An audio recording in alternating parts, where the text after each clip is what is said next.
Everyone, welcome to date JRF with Aditi. आप सभी लोगों के लिए एक बहुत ही इंपॉर्टेंट वीडियो मैं यहाँ पर रिकॉर्ड कर रही हूँ। आप लोग ये मान लीजिए, वो इसलिए मैं कर रही हूँ क्योंकि कुछ दिनों पहले मैंने एक वीडियो बनाया था जिसमें मूड्स एंड फिगर मैंने बात करी थी आप लोगों से, और कुछ मिसमैचिंग की वजह से ये दोबारा से वीडियो है जो मैं आप लोगों के सामने लेके आ रही हूँ। अब यहाँ पर मैं बहुत क्लियरली विद एग्जांपल्स आप लोगों को सॉल्व करके दिखाऊंगी कि मूड्स एंड फिगर के क्वेश्चंस कैसे सॉल्व किए जाते हैं, क्योंकि ये आप लोगों के पेपर 1 लॉजिकल रीजनिंग में बार बार पूछे जा रहे हैं।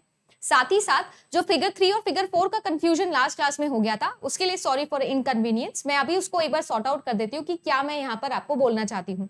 तो सबसे पहले मैं बात करती हूँ मूड्स इन फिगर की। ये जो टॉपिक है, ये जैसा मैंने आप लोगों को बोला, categorical representation, sorry categorical preposition का टॉपिक है। और कैटेगोरिकल प्रपोजिशन की अगर मैं बात करूं तो इसका मतलब ये होता है कि हमारे पास में जो स्टेटमेंट्स होते हैं, उन स्टेटमेंट्स को हम कैटेगरीज के अंदर डिवाइड कर देते हैं। कौन सी कैटेगरीज के अंदर? यूनिवर्सल कैटेगरी या फिर पर्टिकुलर कैटेगरी, जिसे हम लोग अच्छे से पढ़ते हैं हमारे स्क्वायर ऑफ ऑपोजिशन के अंदर। एज यू रिमेंबर,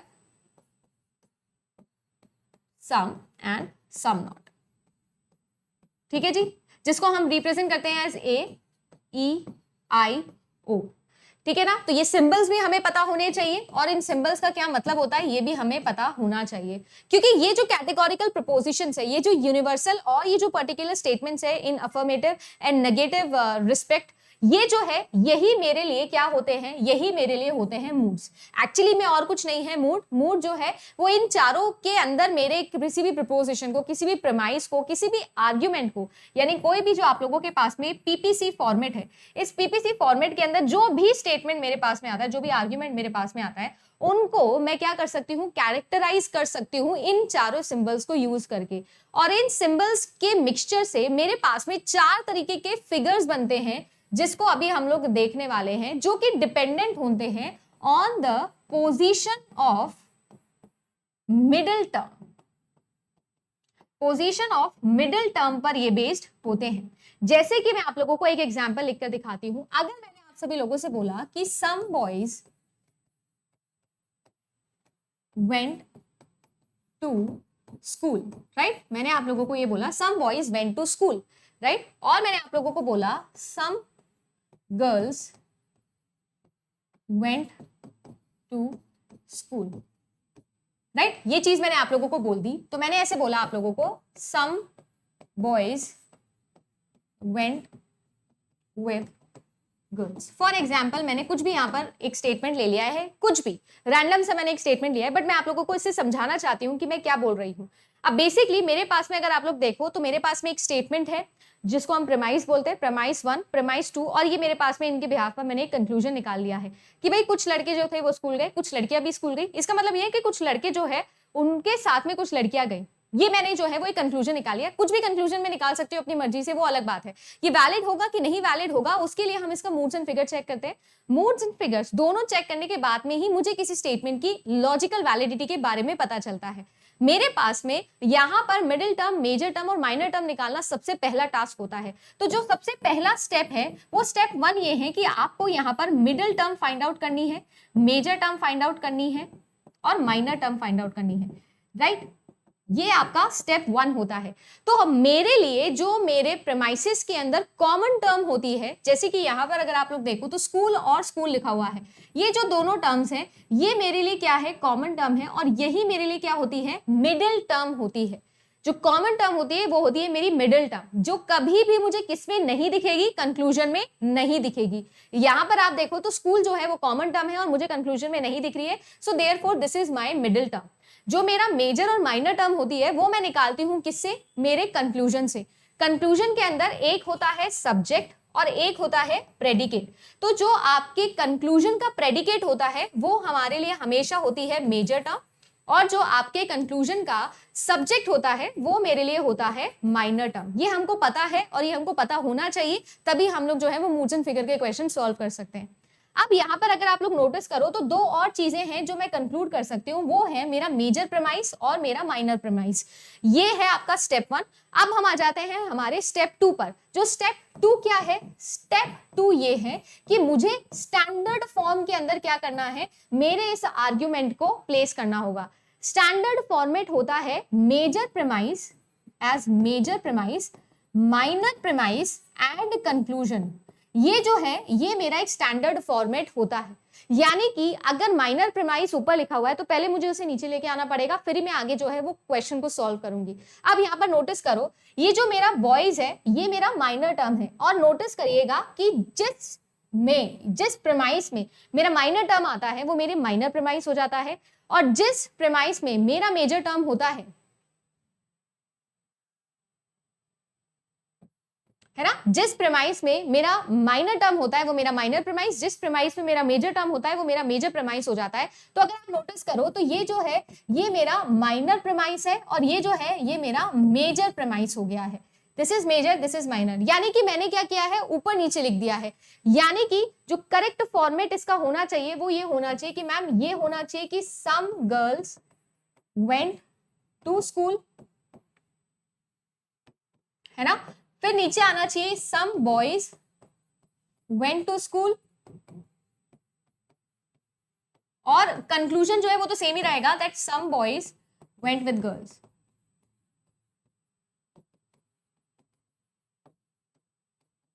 राइट, यही था हमारा स्टेटमेंट। देखिए जो मेरा कंक्लूजन आया था वो यही आया था, some boys went with girl, तो वही चीज मैंने जो है यहाँ पर लिख दी है। अब जो है ये किसमें आ गया, स्टैंडर्ड फॉर्मेट के अंदर आ चुका है। और अब इस स्टैंडर्ड फॉर्मेट के अकॉर्डिंग मैं लगाऊंगी अपना स्टेप 3, जो कि होगा सबसे पहले मैं फिगर पहचानूंगी और उसके बाद में मैं जो है वो मूड पहचानूंगी। देखो अब यहाँ पर मुझे पता होना चाहिए कि जो 4 वैलिड फिगर्स होते हैं वो कौन से होते हैं, namely figure 1, figure 2, figure 3 and figure 4, और उसके बाद में मुझे मूड पता होना चाहिए। अब जो है मूड निकलता है स्क्वायर ऑफ ऑपोजिशन के उस ट्राइंगल से, जैसे आप लोगों को मैंने सिखा भी दिया है, ए, ई, आई और ओ। आई जो होता है वो आप लोगों का कौन सा स्टेटमेंट होता है, सम वाला स्टेटमेंट होता है। तो ये भी आई है, ये भी आई है और ये भी आई है। अगर यहाँ पर कुछ और टर्म होता, लाइक फॉर एग्जाम्पल नॉट आ जाता, तो वो क्या हो जाता, आपका ओ हो जाता।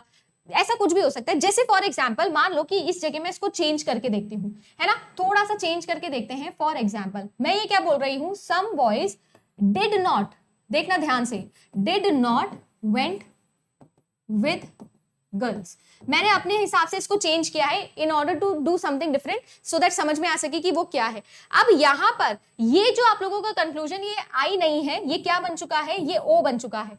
तो इस पूरे क्वेश्चन का जो मूड है या इस आर्ग्यूमेंट का जो मूड है वो क्या होगा, I 0। Major premise, minor premise and conclusion का जो मूड होता है उन्हें हम लोग एक साथ लिख देते हैं। इसके आगे जो है वो कुछ लिखा हुआ होगा, या तो 1 या फिर 2 या फिर 3 या फिर 4, और ये जो है ये होते हैं आप लोगों के फिगर्स। अब ध्यान से दोबारा से एक बार फिगर बता देती हूँ कि क्या होते हैं, जो लास्ट क्लास में थोड़ा सा कंफ्यूजन हो गया था, उसके लिए मैं बोलती हूँ कि फिगर 1, फिगर 2 और फिगर 3 एंड 4, ये जो है ये किस तरीके से सेट होने होते हैं, ध्यान से देखिएगा। फिगर 1, फिगर 2, फिगर 3 और फिगर 4। अगेन मैं हमेशा बोल रही हूं मेजर टर्म या मेजर प्रेमाइस, देन आप लोगों का माइनर प्रेमाइस एंड देन आप लोगों का कंक्लूजन। ये इसके फॉर्मेट है जिसके लिए हम बात कर रहे हैं। तो बेसिकली होता क्या है, होता यह है कि आप सभी लोगों को ये पता होना चाहिए मिडिल टर्म की जो पोजीशन होती है उसके अकॉर्डिंग हमें सेट करना है। यहां पर जो मिडिल टर्म है वो मेजर प्रेमाइस के सब्जेक्ट को रिप्रेजेंट करेगी, like M is Q, right, S is M, S is Q for example. तो यहां पर अगर आप नोटिस करो तो जो मिडिल टर्म है वो मेरे मेजर प्रेमाइस के अंदर तो क्या है, सब्जेक्ट है, और माइनर प्रेमाइस के अंदर क्या है, प्रेडिकेट है। उसी तरीके से जो आप लोगों का फिगर 2 होता है, फिगर 2 के अंदर जो मेरे प्रेमाइसेस होते हैं उन दोनों ही प्रेमाइसेस के अंदर, चाहे मेजर हो या माइनर हो, दोनों के अंदर जो मेरा मिडिल टर्म होता है वो प्रेडिकेट होता है। यानी कि for example S is M and Q is M, तो मैं बोल रही हूं दैट एस इज क्यू।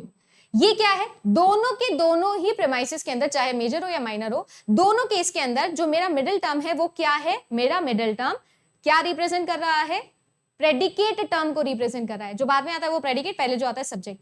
अब यहां पर थोड़ा कंफ्यूजन है जो होता है, तो उसको क्लियर कर देते हैं। बिल्कुल क्रॉस चेक करने के बाद में मैं आपको बताती हूं। फिगर 3 जो है वो क्या कहता है कि दोनों के अंदर ही, दोनों यानी मेजर प्रेमाइस और माइनर प्रेमाइस के अंदर जो मेरा मिडिल टर्म है वो क्या हो, वो मेरा सब्जेक्ट टर्म हो, दोनों के अंदर ही, तब उसे हम लोग क्या बोलते हैं, फिगर 3 बोलते हैं। और जो आपका फिगर 4 होता है वो बिल्कुल मिरर इमेज होता है फिगर 1 का। यानी कि अगर मैं लिख दूं that Q is M and S is M, sorry है ना, Q is M and M is S, S is Q, तो ये क्या हो गया, यहां पर मेजर में प्रेडिकेट टर्म और माइनर के अंदर सब्जेक्ट टर्म जो है वो मेरा हो गया। This is my figures. ये जो फिगर है ये किसकी पोजीशन के बिहाफ पर है, ये आप लोगों का फिगर है एम के बिहाफ पर। मिडिल टर्म की क्या पोजीशन है, मिडिल टर्म की क्या पोजीशन है, उसके बिहाफ से ये काम कर रहा है। तो ये कुछ इस तरीके से चल रहा है, अगर आप लोग नोटिस करो तो, है ना, कुछ इस तरीके से ये चल रहा है। और यही है जो करेक्ट फॉर्मेट आप लोगों का होता है, राइट। तो प्लीज इसको एक बार क्रॉस चेक कर लीजिएगा। लास्ट सेशन में जो मैं बता रही हूँ कंफ्यूजन हो रहा था बच्चों को, वो हो रहा था फिगर 3 और फिगर 4 में, तो उसको मैंने रेक्टिफाई यहाँ पर कर दिया है। फाइनली हमारे जो फिगर्स होते हैं वो कुछ इस तरीके के होते हैं। तो अब यहाँ पर अगर आप नोटिस करो तो हम क्या करने वाले हैं, हमने मूड निकाल लिया है, अब मैं फिगर निकालने वाली हूँ। अगर मैं इसका फिगर ध्यान से देखूं तो मुझे बताना कौन सा फिगर होने वाला है। मैं मिडिल टर्म बताओ, देखो ये रही मिडिल टर्म, स्कूल जो है वो मेरी मिडिल टर्म है। और दोनों में ही, चाहे मेजर प्रीमाइस हो या माइनर प्रीमाइस हो, दोनों के अंदर ही मेरी जो मिडिल टर्म है वो प्रेडिकेट है। और अगर मुझे याद है कि दोनों के अंदर प्रेडिकेट किसमें होती है, फिगर नंबर 2 के अंदर होती है। यानी कि अगर मैं इसका मूड एंड फिगर आपसे बोलूं तो करेक्ट आंसर आप लगा के आओगे IIO2। ये जो है ये मेरा क्या हो जाएगा, फिगर यहां पर हो जाएगा। मूड एंड फिगर जो है वो मैंने फाइंड आउट कर लिया है। एक एग्जांपल के साथ में समझाती हूं सो दैट और बेटर तरीके से हम लोगों को समझ में आए, पर यही आपका करेक्ट फॉर्मेट होता है। ठीक है जी, चलिए आइए, देखो आप लोगों के सामने है कि all Xs are Y, all Y और all X are Z, therefore all Z are Y. ये आप लोगों का एक स्टेटमेंट है। देखो मेरे पास में है ऑल एक्स आर वाई, एक है मेरे पास में ऑल एक्स आर जेड, और मेरा कंक्लूजन आ रहा है ऑल जेड आर वाई। अब सबसे पहली बात तो जो मेरा मिडिल टर्म है वो मुझे यहाँ पर निकालना है। मैं अपना मिडिल टर्म निकाल चुकी हूँ विच इज एक्स, वाई वो यहाँ पर मिसिंग है। उसके बाद में मेरे लिए ये क्या हो जाएगा, माइनर टर्म हो जाएगा, और ये जो है ये मेरे लिए क्या हो जाएगा, मेजर टर्म हो जाएगा। हो गया जी। अब मैं सबसे पहले क्या करने वाली हूँ, मेजर प्रीमाइस और माइनर प्रीमाइस ढूंढने वाली हूँ। तो ढूंढिए जी। तो मेरे लिए जो माइनर टर्म है, यानी कि जो मेरा z है वो नीचे आ रहा है, तो ये नीचे ही लिखा है। ये जो है ये ऊपर आ रहा है, तो ऊपर ही लिखा है। तो यानी कि ये किस फॉर्मेट में है, स्टैंडर्ड फॉर्मेट के अंदर ऑलरेडी है। अब बताइए जी, मूड यहाँ पर मुझे बताएंगे तो मूड जो है वो मैम ए है, इसका भी ए है और इसका भी ए है। ये किससे पता चल रहा है मैम, इससे पता चल रहा है। तो यानी कि ये क्या है, ट्रिपल ए है। ये क्या है जी, ट्रिपल ए है। अब बात आ जाती है कि इसका फिगर क्या होने वाला है। फिगर 1 होगा, 2 होगा, 3 होगा या 4 होगा, 4 ही फिगर पॉसिबल होते हैं। तो फिगर जो है वो मिडिल टर्म की पोजीशन से निकालना है। और मिडिल टर्म जो है वो दोनों में ही, मेजर प्रीमाइस हो या माइनर प्रीमाइस हो, दोनों के अंदर ही क्या है, सब्जेक्ट है। और ये किसमें होता है, अभी अभी हम लोगों ने सीखा था, ये होता है आपका फिगर 3 के अंदर। यानी इसका करेक्ट आंसर क्या होना चाहिए, option number C, triple A 3। इसका फिगर का या mood on figure for this particular deductive argument क्या होने वाला है, होने वाला है ट्रिपल ए 3। कैसे निकाला, होपफुली आपको समझ में आ गया होगा। क्लियर है, नहीं मैम क्लियर नहीं है, कोई बात नहीं, एक और क्वेश्चन करके देखते हैं। अब यहां पर नोटिस करिए, लिखा हुआ है आपके सामने no X are Y, all X are Z, therefore some Y are Z. अब दोबारा लिखने की जरूरत नहीं है, इसी में मैं सॉल्व कर देती हूँ। y और z है, यानी अगेन मेरे पास में ये जो x है ये क्या है, मिडिल टर्म हो गई है। और इसमें भी जो फिगर है वो तो 3 ही होने वाला है। नोटिस करना दोनों में अगेन सब्जेक्ट ही है। अब यहां पर नोटिस करिएगा, y जो है वो मेरे लिए क्या है, माइनर टर्म है। y जो है वो मेरे लिए माइनर टर्म है, ये जो है ये मेरे लिए मेजर टर्म है, क्योंकि प्रेडिकेट है कंक्लूजन के अंदर। अब यहां पर नोटिस करना कि ये लाइन जो है वो नीचे लिखी है और ये लाइन जो है ये ऊपर लिखी है। यानी कि मुझे इसको ऐसे सेट करना होगा that all X are Z and no X are Y. अब बात आ जाती है किस पर, सम वाई आर जेड। अब जो है ये स्टैंडर्ड फॉर्मेट में के अंदर आ गया है कि नहीं आ गया है। देखो यहां पर मेरी मेजर टर्म थी z, और मेजर टर्म जो है जिसमें होती है वो मेजर प्रीमाइस होता है, और वो हमेशा ऊपर आता है, तो ऊपर आ रहा है। ये y मेरी माइनर टर्म है, और माइनर टर्म वाला माइनर प्रीमाइस जो है वो नीचे आता है, और फिर कंक्लूजन आता है। स्टैंडर्ड फॉर्मेट में आ गया। फिगर ये 3 है, क्योंकि मैम दोनों के अंदर ही जो है सब्जेक्ट टर्म है, मेरा मिडिल टर्म दोनों के अंदर सब्जेक्ट टर्म होता है, तो फिगर 3 होता है। ये भी हमको समझ में आ गया। अब बात आ जाती है मूड की, तो मूड निकाल लीजिए, मूड आएगा ए, मूड आएगा ई और मूड आएगा आई और उसके साथ में 3, ए ई आई और 3, यानी कि ए ई आई और 3, ये मेरा करेक्ट आंसर यहाँ पर हो जाएगा, राइट। सॉरी, ऑप्शन में ही नहीं है ना, ऑप्शन में ही नहीं है, तो नन ऑफ द अबव जो है वो मुझे लगाना पड़ेगा। अब बच्चे क्या करते हैं कभी कभी जल्दीबाजी के अंदर या कंफ्यूजन के अंदर, क्योंकि जो चीज जैसी लिखी है हम उसे वैसे ही रीड कर लेते हैं, और हम लोग जो है वो कर सकते हैं ई ए आई 3, ये लगा के आ सकते हैं, ऑप्शन नंबर सी हम लगा के आ सकते हैं अगर हमने इसे स्टैंडर्ड फॉर्मेट में कन्वर्ट नहीं किया तो। बट एनटीए जो है वो बहुत स्मार्टली आपका क्वेश्चन प्रिपेयर करता है। अब यहाँ पर इस क्वेश्चन के 2 आंसर्स निकल रहे हैं, एक तो ई ए आई निकल रहा है और एक जो मैं बोल रही हूँ आप लोगों को ए ई आई निकल रहा है। आप कहीं भी चेक करिएगा, करेक्ट अगर इसको स्टैंडर्ड फॉर्मेट में हम पढ़े तो मूड एंड फिगर इसका निकलना चाहिए ए ई आई 3, तो इसीलिए मैं none of the above answer लगा के आऊंगी। बट एनटीए जो है अगर आपको नन ऑप्शन में ना दे तो आपके पास में और कोई ऑप्शन नहीं बचता है, फिर ई ए आई 3 जो है वो आप लगा के आएंगे। बट अगर नन ऑप्शन में है तो प्लीज नन लगा के आना, फिर हम इसके ऊपर चैलेंज करेंगे, ठीक है ना। और सारी किताबें जो है वो मैं आपको बताऊंगी कि कैसे हम इसको चैलेंज कर सकते हैं। समझ में आ गया? चलो एक और क्वेश्चन सॉल्व करते हैं, उसके बाद में मैं मान लूंगी कि आपको समझ में आ गया। ये आज सुबह वाली क्लास में या 11 बजे वाली जो सेशन हुआ था कल, उसमें मैंने आप लोगों को होमवर्क में भी दिया था, तो चलिए सॉल्व करते हैं। Only politicians are corrupt, no one amongst us is corrupt, therefore no one amongst us is a politician। अब नोटिस करो तो ये भी पॉलिटिशियन यहाँ पर टर्म आ रहा है और करप्ट यहाँ पर आ रहा है, यानी ये देखिए करप्ट और ये देखिए करप्ट, ये हो गया मेरा मिडिल टर्म। मिडिल टर्म जो है वो दोनों के अंदर ही क्या है, प्रेडिकेट है। और ये किस में होता है, कौन से फिगर में होता है, ये होता है मैम मेरे फिगर 2 के अंदर। सबसे पहले तो मुझे ये बताओ कि क्या मुझे ये समझ में आ गया कि ये फिगर 2 है? यस मैम, ये फिगर 2 है। अब दूसरी चीज, स्टैंडर्ड फॉर्मेट के लिए मेजर टर्म और माइनर टर्म निकालना है। देयरफॉर में no one amongst us is a politician, politician जो है वो मेरा मेजर टर्म है और अस जो है वो मेरा माइनर टर्म है। तो चलिए स्टैंडर्ड फॉर्मेट में देख लेते हैं। पॉलिटिशियन जो है वो मेजर टर्म है, पहले आना चाहिए था, ये जो है मिनिमम टर्म है, बाद में आना चाहिए, बिल्कुल ठीक है। अब ओनली पॉलिटिशियंस लिखा है तो ऑब्वियसली ये ऑल को शो करता है, इसीलिए ए आ जाएगा। नो लिखा हुआ है तो ई आ जाएगा, और जो देयरफॉर है वो भी आप लोगों का ई है, तो ये भी ई आ जाएगा, और इसके साथ में आ जाएगा 2, यानी कि ए ई ई 2 करेक्ट आंसर आप लोगों का ऑप्शन नंबर बी हो जाएगा। इस तरीके से जो है वो आप लोगों के मूड्स एंड फिगर के आंसर्स निकलते हैं। यहाँ नन लगाने की जरूरत नहीं, क्योंकि ऑप्शन मेरा बिल्कुल करेक्टली यहाँ पर मैच कर रहा है। ये ए ई ई ये मूड्स कैसे निकाल रही हूँ, दोबारा याद दिला दूं, ए ई आई ओ से निकाल रही हूँ। ये हमें पता होना चाहिए कि ई फॉर नो है, आई फॉर सम है, ओ फॉर सम नॉट है, ए फॉर ऑल है, ये पता होना चाहिए, तभी जाके मूड निकाल पाओगे। और 4 फिगर है जो आपको याद रखने हैं।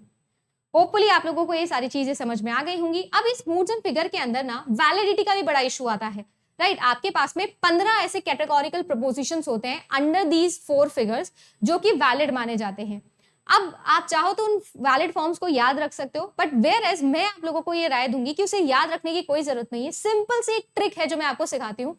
आप सब लोगों को सिलोजिज्म आता है कि नहीं आता है? हम सब लोगों ने सिलोगिज्म देखा हुआ है, सीखा हुआ है, मैंने उसकी ट्रिक भी आपको सिखाई है, जिसमें मैं हमेशा बोलती हूँ कि आप प्रीमाइसेस के अकॉर्डिंग एक बेसिक वेन डायग्राम बनाओ और जो कंक्लूजन है उसे गलत प्रूव करने की ट्राई करो। अगर मैं उस कंक्लूजन को गलत प्रूव कर देती हूँ तो मेरे लिए वो क्या हो जाता है, इनवैलिड हो जाता है, और कंक्लूजन को मैं नहीं गलत प्रूव कर पाती हूँ तो वो वैलिड हो जाता है। तो आप वही ट्रिक यहाँ पर अप्लाई कर देना और वैलिड और इनवैलिड निकाल लेना। मूड्स एंड फिगर निकालना आ गया, और उससे अब आप वैलिड इनवैलिड डिडक्टिव रीजनिंग में जो मैंने आपको सिलोजिज्म की ट्रिक सिखाई है वो अप्लाई कर सकते हो।